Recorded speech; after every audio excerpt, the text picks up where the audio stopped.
société d'ingénierie et l'IA, dès qu'elle a commencé à devenir grand public et accessible, nous a paru être vraiment digne d'intérêt. Notre groupe de travail avait identifié 3 grands axes majeurs où on pensait que l'IA pouvait nous faire un apport intéressant. Le premier, c'est lié à l'organisation de notre entreprise et notre métier. On a tous des connaissances fortes issues de notre passé. Et il est souvent difficile d'échanger ce savoir. L'IA, pour ça, en étant très contextuelle, a tout de suite montré sa capacité à déciloter le savoir et à le partager entre tout le monde. Comme nous avons toujours conservé tous les rapports que nous avions écrits, on a pu indexer 30 ans de métier et l'utiliser aujourd'hui tous les jours. Le deuxième axe, c'est l'analyse d'un grand volume de documents.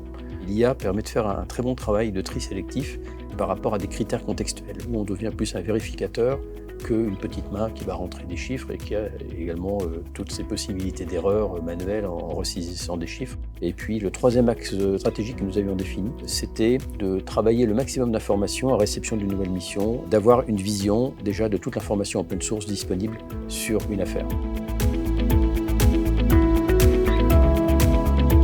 On était, nous, partis dans du développement à façon au début, et la solution JASC nous a été présentée, elle collait bien à tout ce qu'on voulait faire. On a trouvé que c'était un petit peu un couteau suisse de l'IA qui avait beaucoup de fonctions paramétrables. Et là, aujourd'hui, avec le recul, l'indexation, ça s'est bien passé. On attendait à une montagne de temps importante, finalement non. Les moyens serveurs à mettre en place ne sont pas démesurés. Les temps de réponse, pour l'instant, sont tout à fait convenables et ça marche bien.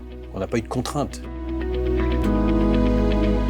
Dans notre métier, on s'est aperçu que plus l'information amont est pertinente dès le début d'un dossier, plus le traitement sera facilité, juste.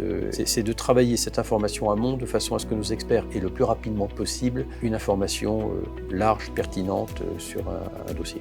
C'est en ça que l'IA est intéressante puisqu'elle permet assez rapidement de balayer tout ce qui peut exister sur le web sur un sujet, de balayer tout ce qui peut exister comme information économique, comme antécédent, qui permet de juger la santé financière d'une entreprise.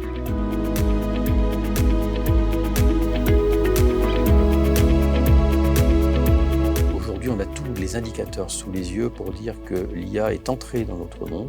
Il est très difficile de se placer en dehors de l'usage de l'IA si on veut avoir une vision à 3-5 ans de nos métiers.